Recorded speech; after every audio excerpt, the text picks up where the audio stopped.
Silakan duduk, saudara yang dikasihi Tuhan. Selamat tahun baru, ini minggu pertama di tahun 2025. Dan pasti ada banyak rencana yang saudara akan buat di tahun ini. Mungkin sudah buat, bahkan jauh hari sebelumnya saudara sudah merencanakan sesuatu untuk tahun ini. Nah, kalau kita melihat judul yang kita pelajari hari ini, kita akan memikirkan tentang sesuatu yang baru. Tidak ada yang aneh kalau kita memulai suatu kehidupan yang baru. Jadi kalau misalnya saudara mau menikah, yang belum ya, yang sudah menikah tidak boleh ya. Jadi kalau mau menikah itu pasti saudara bilang aku akan memulai hidup baru. Kalau anak baru lahir itu hidup baru. Jadi kalau misalnya saudara membuat sebuah rencana bisnis dan saudara memulai sebuah bisnis baru, maka saudara memulai sebuah tahap baru dalam hidup saudara, bahwa saudara memulai bisnis baru. Atau saudara pindah ke sebuah tempat dan saudara bekerja di situ, saudara tinggal di sebuah masyarakat yang baru, saudara memulai sesuatu yang baru pun di situ. Jadi kalau kita memulai sesuatu yang baru itu tidak aneh bagi kita. Dan kalau kita membaca di dalam Ezra pasal 3, ini pun orang-orang Israel, orang-orang Yahudi, mereka memulai sesuatu yang baru. Setelah 70 tahun mereka dibawa ke Babel, pembuangan ke Babel, dan mereka kembali ke tanah kelahiran mereka. Dan mereka mendapatkan tanah itu sedang berantakan, kotor, dan tidak lagi berbentuk sebuah kota. Mereka memulai sesuatu yang baru di kota tersebut. Kita coba baca di dalam Ezra pasal 3, kita tidak usah baca semua, tapi coba kita membaca di Ezra pasal yang ketiga, ayat 1 sampai yang ke-8, sampai yang ke-7 sampai 8. Kita coba baca dari next screen di atas. Saya baca ayat yang ganjil, saudara baca ayat yang genap. Ketika tiba bulan ke-7 setelah orang Israel menetap di kota-kotanya, maka serentak berkumpullah seluruh rakyat di Yerusalem.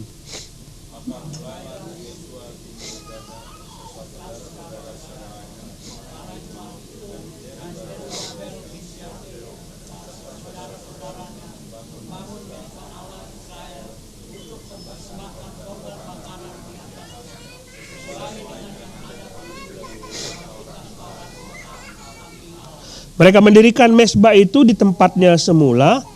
Sungguh pun mereka ketakutan terhadap penduduk negeri. Lalu mereka mempersembahkan ke atasnya korban bakaran kepada Tuhan, korban bakaran waktu pagi dan waktu petang.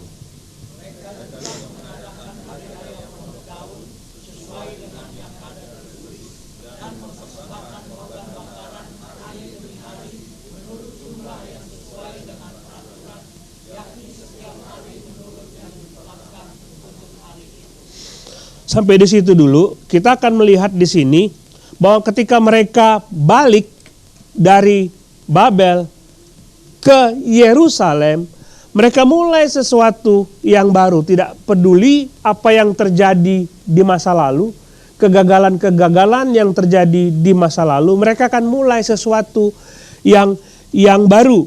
Nah, saya tahu kita semua mengalami banyak hal di tahun 2024. Ada banyak kegagalan yang mungkin kita alami di tahun 2024. Ada target baru yang kita kita buat tahun ini berdasarkan apa yang kita lakukan di tahun 2024. Kita berpikir kenapa kita gagal. Kenapa? Waktu kita mulai bisnis, mungkin kita merasa bahwa kita salah strategi, kita buka toko mungkin salah tempat, Kita jualan produk, mungkin salah produk, mungkin kurang variatif, semuanya menjadi pelajaran bagi kita. Dan demikian pula kalau kita memasang target rohani bagi kita di tahun 2024, ingat ya, orang Kristen itu pandai sekali buat komitmen. Tiap tahun selalu buat komitmen. Tiap tahun buat nanti setelah akhir dari Januari, mungkin tanggal 7 Januari, komitmen itu udah lupa semua. Jadi kita suka pasang komitmen, tapi komitmen rohani mungkin tidak tercapai di tahun 2024. Banyak sekali yang terjadi di tahun 2024. Ada yang kehilangan keluarga. Sesuatu yang besar terjadi mempengaruhi cara kita bekerja, mempengaruhi semua kegiatan-kegiatan kita, otak kita, semua kegiatan kita terpengaruh karena kita kehilangan seseorang. Tetapi Tuhan mengajak kita untuk memulai sebuah chapter baru dalam hidup kita. Karena yang lama tidak mungkin kita ulangi. Nggak mungkin.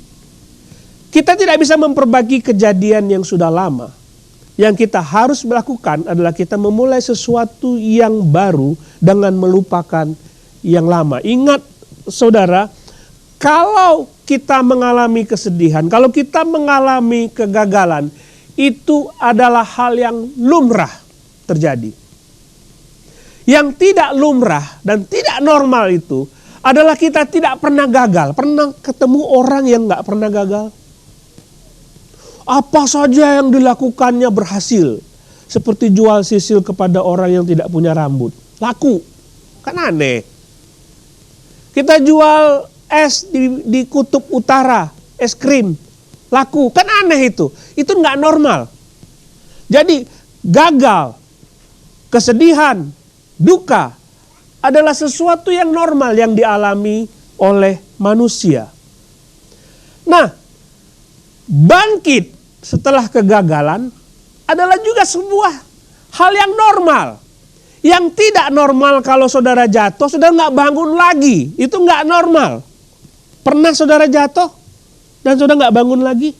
Kalau anak kita jatuh main sepeda, kita tetap angkat tangannya mengajar dia untuk bangkit dan mencoba lagi main sepeda supaya dia bisa main sepeda. Jadi kalau saudara jatuh dan tidak bangkit, itu tidak normal. Mungkin mati dia. Ya nggak normal itu, sesuatu yang tidak normal. Jadi yang normal adalah kalau saudara jatuh, saudara gagal, saudara bangkit, itu normal. Ini yang dilakukan oleh orang-orang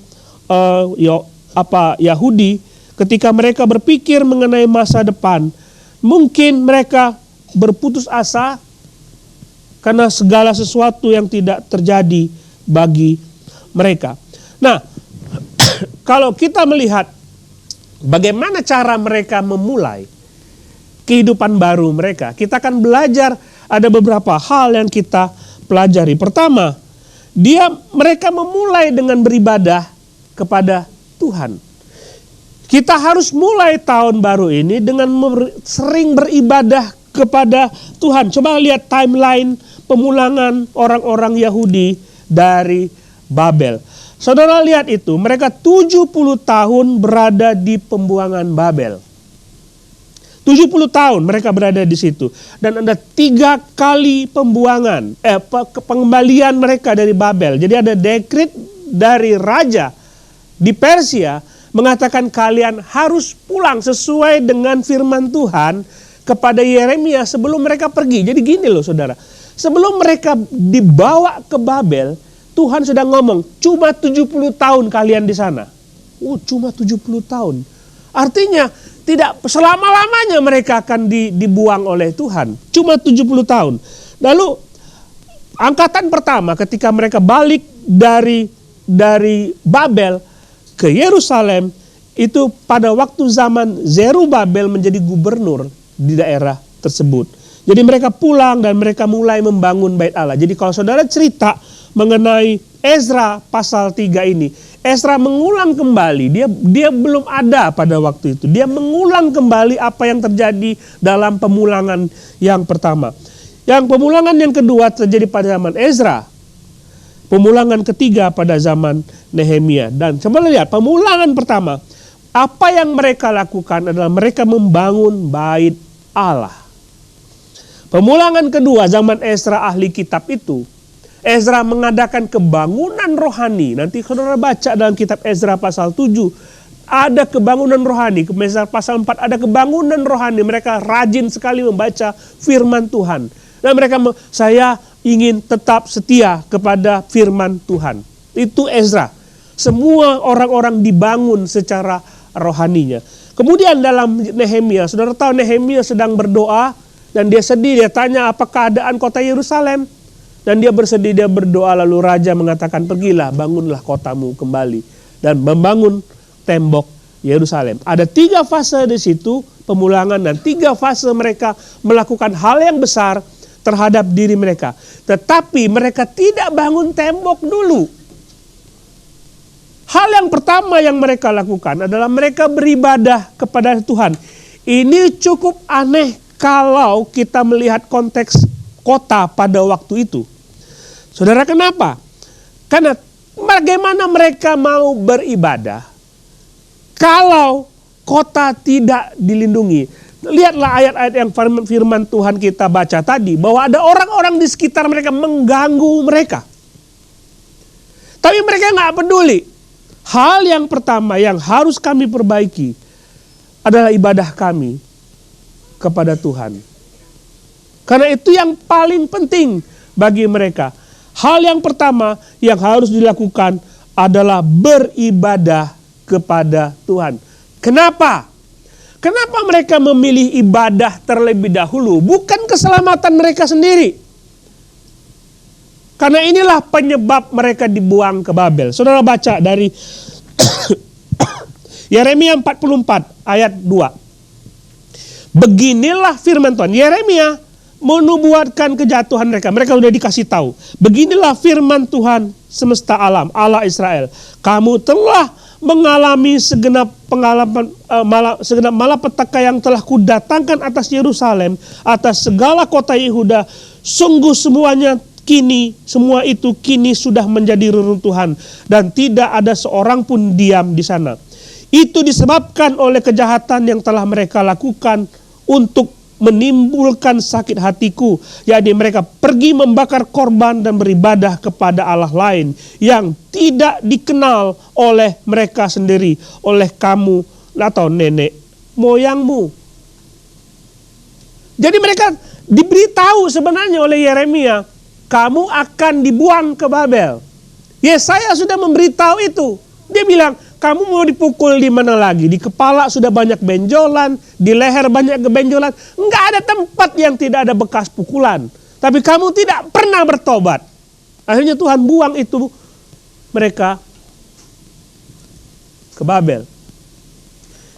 Israel utara dibuang ke Asyur, jatuh oleh Asyur. Israel selatan dibuang ke Babel. Aneh, kerajaan Yehuda tidak belajar dari saudaranya. Tuhan memberitahu, kamu akan dibuang ke Asyur. Wih, pergi, jatuh ke Asyur.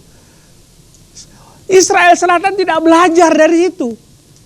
Kami tetap beribadah kepada Allah lain. Lihat, ada bait Allah loh. Bait Allah masih berdiri di Yerusalem. Tapi sementara itu mereka beribadah kepada Allah lain. Itu membuat Tuhan sakit hati. Membuat Tuhan sakit hati. Ayat 4. Terus menerus aku mengutus kepadamu semua hambaku, para nabi, dengan mengatakan, janganlah hendaknya kamu melakukan kekejian yang aku benci ini. Dikasih tahu terus menerus. Mereka tetap ngotot dan tidak percaya kepada Tuhan. Beribadah kepada yang lain. Jadi mereka belajar. Yang membuat kami dibuang 70 tahun, mengalami kegagalan sebagai bangsa, adalah kami tidak beribadah kepada Tuhan.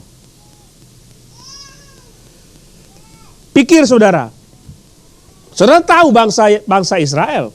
Ketika Tuhan mengirim mereka ke daerah Palestina itu, mereka dijanjikan sebuah negeri yang subur. Mereka hanya memetik, apapun yang mereka tanam mereka dapat berhasil. Mereka orang pandai. Mereka ahli berperang. Tapi kalau tanpa Tuhan mereka akan gagal. Mereka tidak berhasil. Mereka bukan orang bodoh. Mereka orang pandai. Mereka pandai berkebun, beternak banyak. Tapi satu hal yang membuat mereka gagal adalah mereka tidak beribadah kepada Tuhan. Tidak beribadah kepada Tuhan. Satu kali Joshua berkata, dalam Joshua pasal 23, satu orang saja daripada kamu dapat mengejar 1000 orang. Jadi kalau mereka menghadapi 10.000 orang musuh, mereka hanya butuh berapa orang? 10 orang. Mereka mungkin kecil, tapi ini janji Tuhan. Satu orang saja, lain kabur semua. Tapi kenapa mereka tidak bisa mempertahankan kehebatan itu? Lihat, ayat berikut ini mengatakan, sebab Tuhan Allahmu, dialah yang berperang bagi kamu seperti yang dijanjikannya kepadamu. Mereka menganggap mereka kuat, tapi mereka melupakan ayat yang bait yang kedua ini. Mereka melupakan Tuhan. Karena mereka bisa mengalahkan 1000 orang, satu orang bisa mengalahkan 1000 orang. Itu karena Tuhan. Bukan karena kekuatan mereka sendiri. Dan inilah yang membuat bencana besar terjadi. Mereka berhasil bukan karena mereka pandai. Mereka berhasil bukan karena mereka hebat. Mereka bukan berhasil bukan daerah mereka subur. Sepandai-pandainya kita merencanakan sesuatu, kalau tidak ada Tuhan di dalamnya, maka tidak akan pernah berhasil. Inilah yang membuat mereka, kami akan mulai dengan beribadah kepada Tuhan.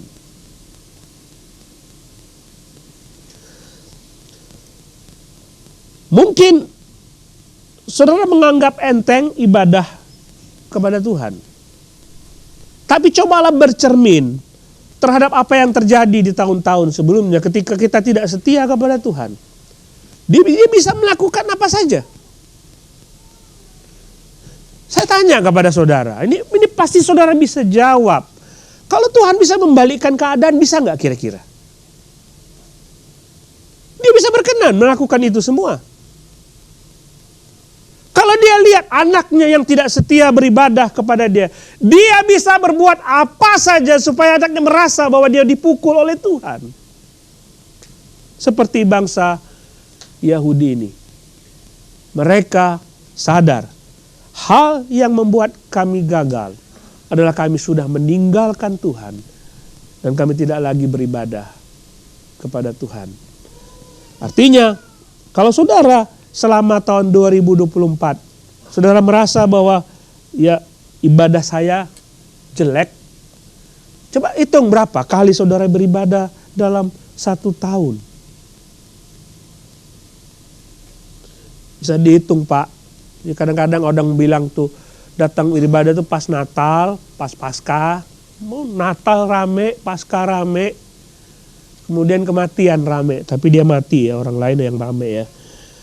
Banyak itu, tapi cuma berapa kali.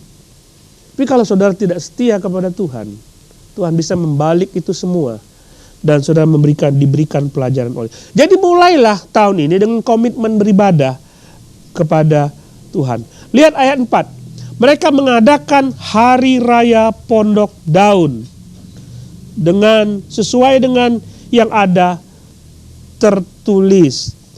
Coba perhatikan di sini, hari raya Pondok Daun adalah hari raya untuk mengingat kembali perjalanan mereka di padang gurun. Mereka sudah lama tidak melakukan ibadah ini, perayaan hari raya Pondok Daun. Kalau mereka pergi ke Babel, 70 tahun nggak mungkin mereka melakukan itu. Ketika mereka balik, kita dulu melakukan ibadah hari raya Pondok Daun. Mereka mengingat kembali apa dulu yang baik yang mereka lakukan dan mereka membangun kembali apa yang menjadi komitmen mereka pada tahun-tahun sebelumnya. Hari Raya Pondok Daun adalah hari raya ketika mereka mengingat bahwa ketika mereka di padang gurun, mereka dipelihara oleh Tuhan. Tidak ada yang bisa dibeli di situ, tidak ada pasar modern. Mereka makan apa? 2 juta orang lebih di situ, gimana kasih makannya? Kalau tentara pergi kemana-mana, logistiknya diperhatikan. Mereka 40 tahun di padang gurun, siapa yang pelihara? Logistiknya seperti apa? Mereka tidak pernah berpikir itu, tapi mereka dipelihara oleh Tuhan. Mereka ingat kembali, hidup kami itu sebenarnya dipelihara oleh Tuhan. Bukan oleh kami. Toh kalau kami tidak melakukan sesuatu, Tuhan tetap pelihara hidup kami. Mereka ingat kebaikan Tuhan. Jadi saudara, perhatikan. Saudara punya komitmen dulu yang pernah saudara lakukan.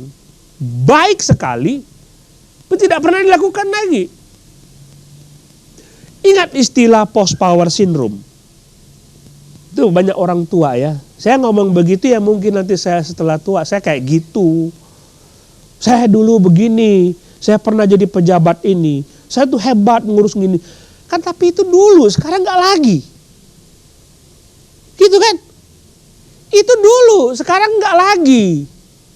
Ini ada penggemar MU di sini. Wow, kalau lihat videonya Manchester United main bola tuh zaman dulu. Menang terus.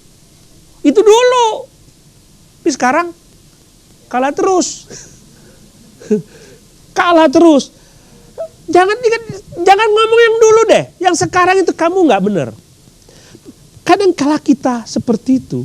Pak Pendeta, saya dulu rajin loh baca Alkitab. Ya dulu. Sekarang.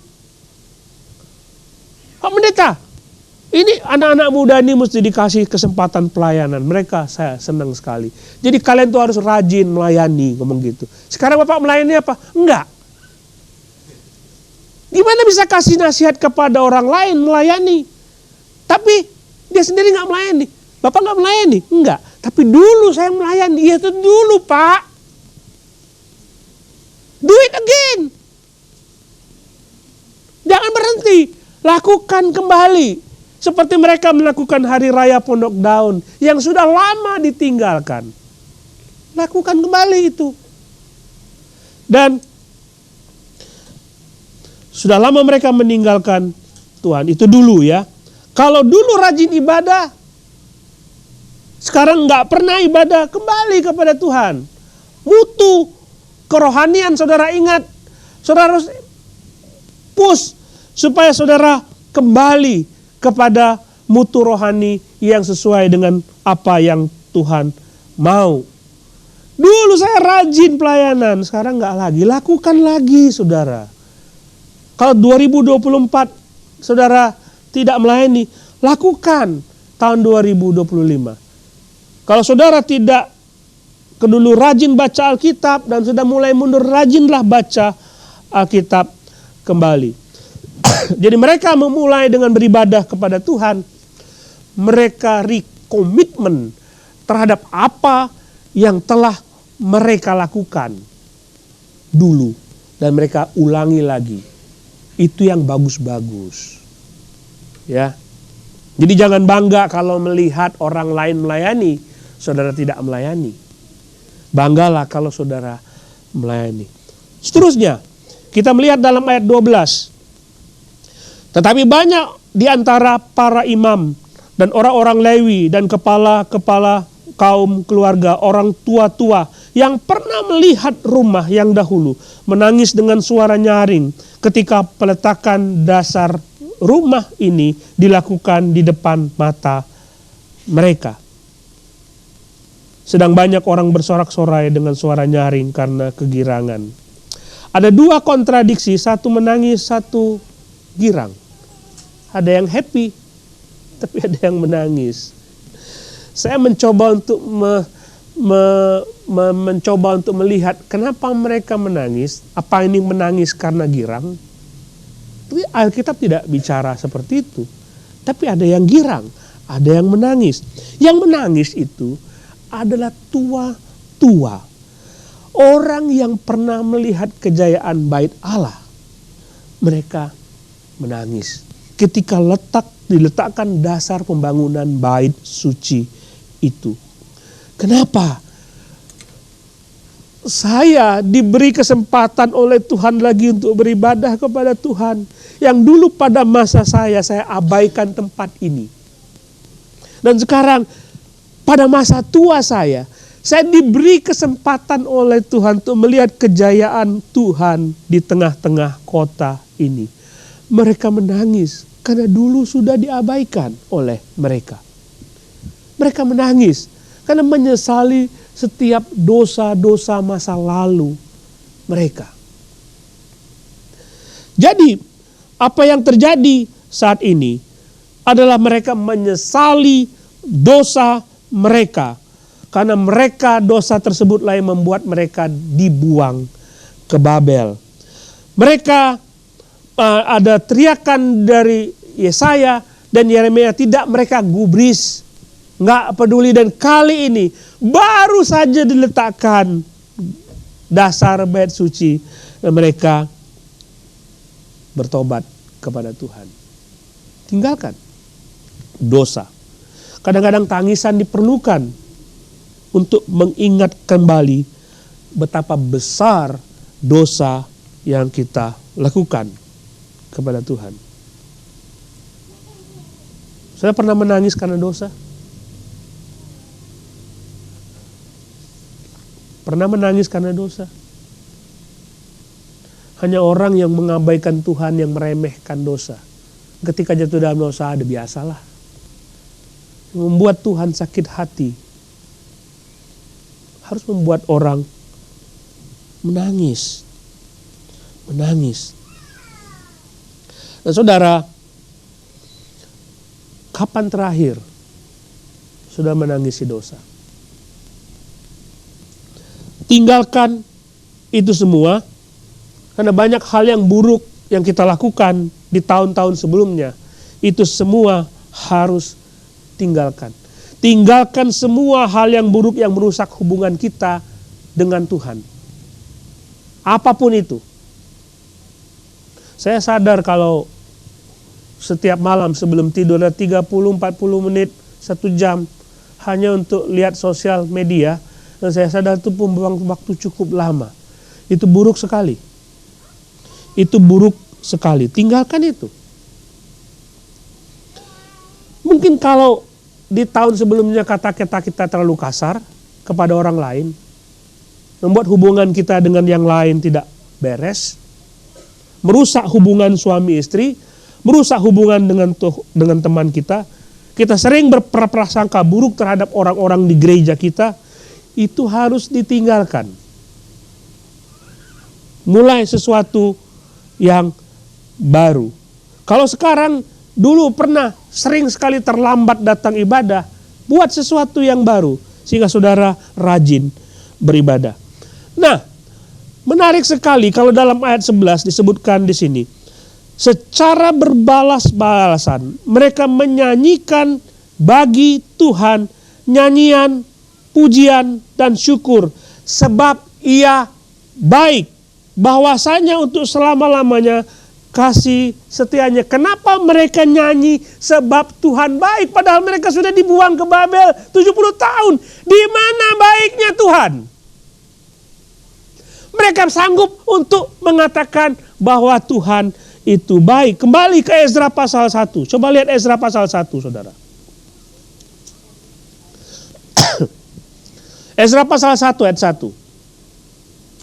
Pada tahun pertama pemerintahan Kores, Raja Persia, Tuhan menggerakkan hati Kores, orang Persia itu, agar firman Tuhan yang diucapkan oleh Yeremia digenapi, lalu disiarkan pengumuman ini di seluruh kerajaannya secara lisan dan tertulis. Demikian, beginilah perintah Kores Raja Persia, segala kerajaan di bumi telah dikaruniakan kepadaku oleh Tuhan. Dia sebut nama Yahweh di situ.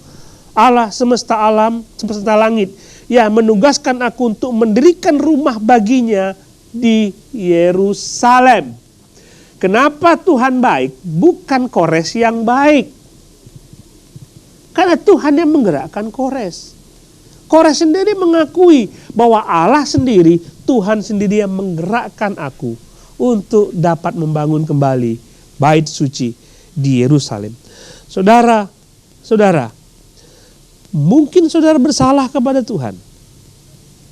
Tuhan pukul saudara begitu lama, 70 tahun lamanya, sehingga saudara merasa berada dalam kedukaan yang begitu lama. Tapi lihat, karena kesalahanmu tidak membuat Tuhan meninggalkan engkau. Dosa-dosa yang kamu yang lakukan begitu lama tidak membuat dia meninggalkan engkau. Bahkan dia perintahkan ketika engkau dibuang ke Babel selama 70 tahun itu. Beranak cuculah di situ. Usahakan kesejahteraan kota di mana engkau tinggal. Lakukanlah itu semua. Karena nanti 70 tahun kemudian aku akan bawa engkau kembali. Allah menerima kita kembali. Tidak peduli betapa besar pun dosa kita. Jadi kembali kepada Tuhan. Dialah yang memberi kesempatan kepada kita untuk kembali. Orang yang berzina dalam kitab Yohanes harus dilempari pakai batu, tapi Tuhan memberikan kesempatan kedua kepada orang itu. Petrus yang menyangkali Tuhan Yesus diberi kesempatan oleh Tuhan. Saudara pun diberi kesempatan oleh Tuhan. Kenapa? Karena dia baik. Yang jelas Tuhan tidak pernah meninggalkan kita. Kitalah yang sering membuat dia berduka. Kasihnya besar. Tinggalkan dosamu dan kembali kepada Tuhan. Kita melihat tangisan karena dosa, tapi di sisi lain pasal 3 ayat 12 mengatakan ada suara nyaring karena girang, karena sukacita.